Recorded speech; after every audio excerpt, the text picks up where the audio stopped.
So this is I wrote down a couple questions that are probably gonna be curveballs, but you guys gonna be ready for them, I'm sure. This is going to.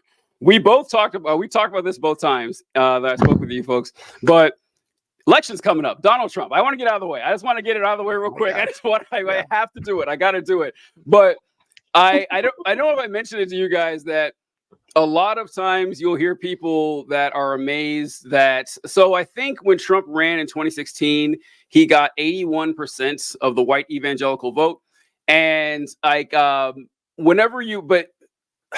back then you would still have people saying, oh, well, sure, he's a bad guy, but I'm going to reluctantly support him. 81% is not reluctant support. That is enthusiastic support. They voted for Trump in higher numbers than they did for Romney, for McCain, or George W. Bush. Like it's the highest numbers ever. So they couldn't wait to vote for Donald Trump. But as time went on, they've become less apologetic about it. Like the ones that have not. I have seen people where Trump was the final straw. I have seen plenty of people like that. Not nearly enough, but I have seen people like that. And those who are still around, they weren't tricked in supporting Trump. They like who he is because he is who they are. That's what it comes down to. Like, yeah, they don't have like the wealth or the connections or even the charisma that Donald Trump happens to possess, but they like the bullying and they like the pettiness and the regressive values. And it's just I'm not interested in pretending that's not the case. Like it's been plenty of time. I can kind of see that someone who was in 2015, 2016 was like, oh, okay, I don't know what's going on here. But now, if you still support Trump, I kind of think you're a lost cause. I'll start with Trevor first, because I think we discussed this in more depth than ours. Like, what are your thoughts on that? What are my thoughts on people our family and the evangelical church enthusiastically supporting Trump? Yeah, it's wild to me. This was the first election. What was it, 2016? Mm-hmm. I had family members wearing MAGA hats to Thanksgiving. They were, so much excitement for who this person was. Yeah, and it honestly, it is. I was definitely not conservative at that time, and maybe only marginally religious at that time. But it was like, wow, this is definitely repulsive in a lot of ways, right? To see who this guy is, and then to see my community come out in support of him so enthusiastically was kind of the last straw for me. Is like, okay, this community is definitely not my community, right? Yeah, for sure. It was sickening. That's what 2016 was the first major election that I didn't vote. I didn't vote for the president. I didn't know, because I'm just like, I can't choose. Thankfully, I can only speak for my brother. He is not an avid Trump supporter. I'm so happy to hear that. I'm so happy to hear that. And I don't know which way he's going to vote. If he votes for Trump, it's because he believes that, and he and I have talked about this, that Trump did do some good things for our economy. However, so many other things. So yeah, I didn't really run into, seeing people in my life, because gosh, you guys got to understand that so many people from my past have absolutely just like rejected me ever since I came out. So my family is my found family, my new family, and definitely not Trump supporter. So anyways. Yeah, it's honestly, it's for the best in that sense that, it's like Trevor. So I've been actually fortunate that most of my family doesn't support Trump at all. None of them. They've despised him since day one. None of them are still, in the same cult that we grew up in. So there was a lot less likely to be the case.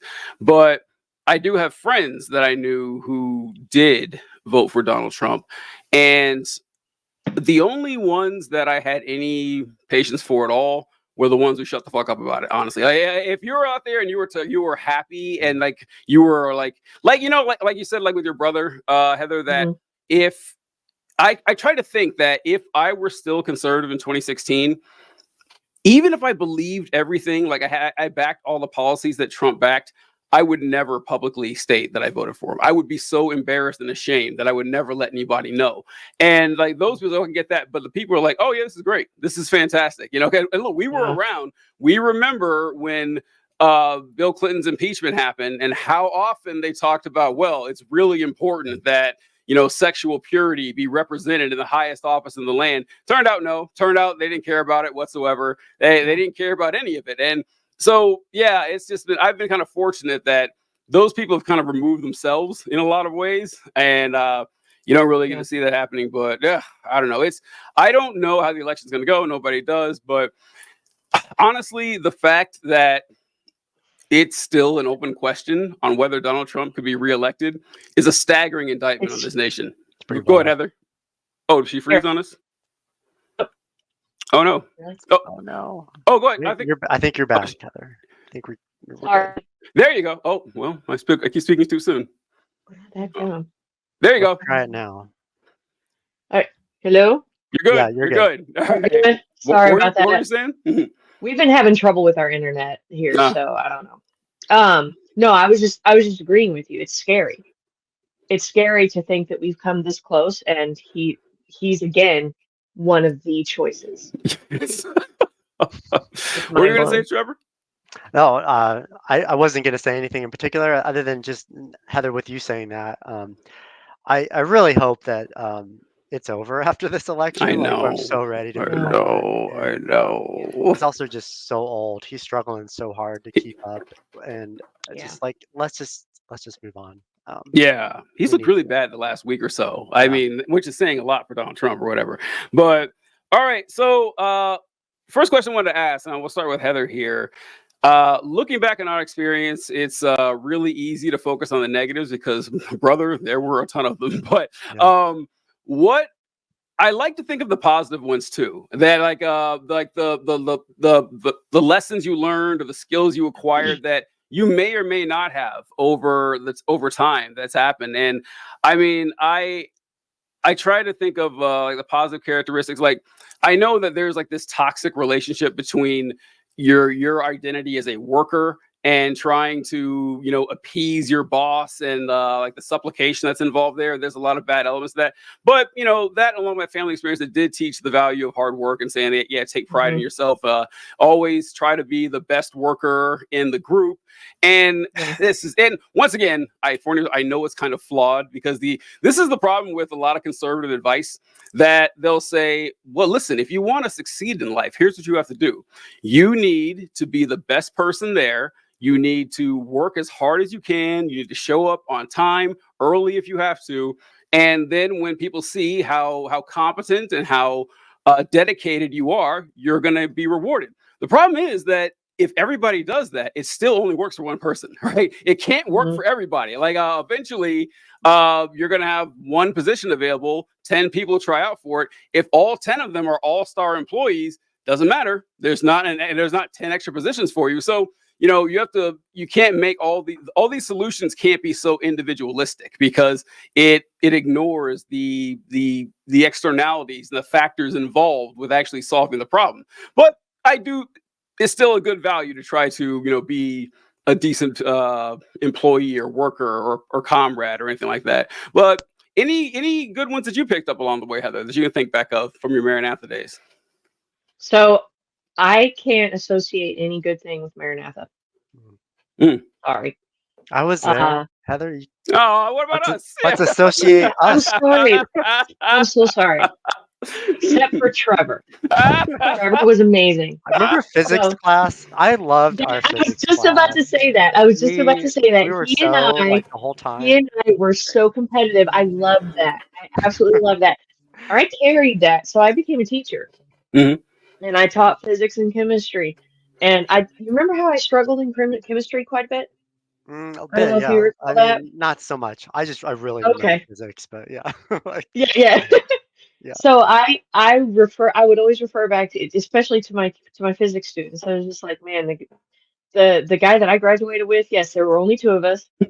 But Mr. Tipton had to like round our average to like the nearest, I want to say hundredth, if not thousandth, because Yeah. we were so close in the tie. Damn.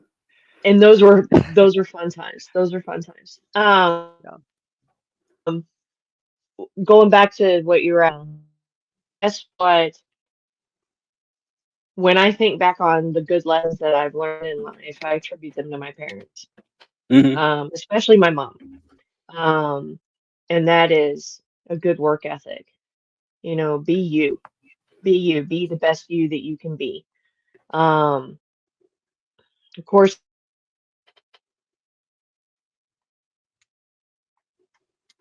Oh, Shoot. It looks like we lost times lost Heather in her. the again. culture that we lived in, it was all about, still just blacked out. Okay. It was all about self-sacrifice. Like Mm. Yeah. it's, you know, joy is Jesus, others you. And granted, I embraced that, but it wasn't till years later, like in my adult life, when because my journey has been night and quick, and you and I talked about that last time. It's been a very slow figuring things out on my own. A lot of it had to do with, I lost my parents early in life. Um, just really having to figure some things out on my own. But coming to a realization now to where it's just like, okay, sacrificing yourself to a fault is so toxic. It's Hmm. so toxic. Um, but as far as the good things, I would say like people, tell me at work and everything, Heather, you're such a kind person, and you're so very self-sacrificing and giving. Of course, I've reached a more healthy balance in that, but they also tell me how real I am. But again, I attribute that to my parents. I don't attribute that to Maranatha, to what I learned in Maranatha. If anything, when I think back on things that I learned from Maranatha, and yes, I guess it is thinking more on the negative stuff. It's more of the cautionary tale Hmm. kind of things. Like, okay, I was questioning that at that time, though I didn't know why I was questioning it. I just knew that it didn't seem right. And it's now later in life, midlife in the past 10 years or so, that I've been able to come to my realizations and think back and be like, man, I was I had an issue with that teaching since I was little. Like I remember hearing those things in the sermon, like the whole that it's men, women, you know, never the twain shall meet in Hmm. submission. It's like that doesn't seem right. That doesn't even seem to me what Christ is teaching here. So I don't know if that answers your question, but No, that's that's kind all of right. That's good. yeah. That's good. Trevor? Yeah. Yeah. So the question, like, what are some maybe some good things that we could pull out of our Hmm. experience at Maranatha? I guess a couple things come to mind to me, and this is part of just how the world has changed in the past 20 years. But just to have a community of people that is like interested in bigger things beyond just ourselves, I think Hmm. Mhm. does have value and does maybe would have value even more so today with kind of how disconnected in general sort of we are, so like coming to church on Sunday morning, Sunday night, Wednesday night, seeing you guys every day at school, we were all pretty tight, and Yeah. despite like all the negatives that I agree with, right, and the sort of cultish um, abuses and um, just simply bad ideas, destructive ideas, right? Mhm. uh, there is something about that sort of community of people Yeah. gathering together that it's a little hard to replicate outside um, of a religious community like that. The closest thing I feel like I have right now is I've joined a climbing group, and it's great. It's a place to chill and hang out with people. Um, I was part of like a whiskey night group, so like we find ways. But I do think there's a lot of value in sort of that, the gathering of people with sort of a higher purpose and at some level.